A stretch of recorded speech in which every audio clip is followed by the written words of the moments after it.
Let's see how to disable automatic updates of links in Microsoft Word. So first off, we want to open Microsoft Word. And as you can see right here, we have our document ready. Now let's say that we want to stop Microsoft Word from automatically updating links that we have in our document. And to do that, it is a straightforward process. First, click on the File tab, and right here, click on Options. Now head on over to the Advanced tab and look for um, General Settings.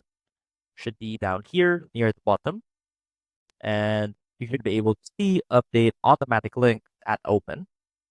Now to disable, simply uncheck that box.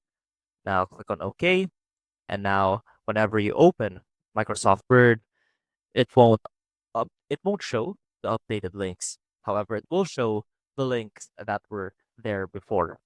I hope this helped, and I will see you soon.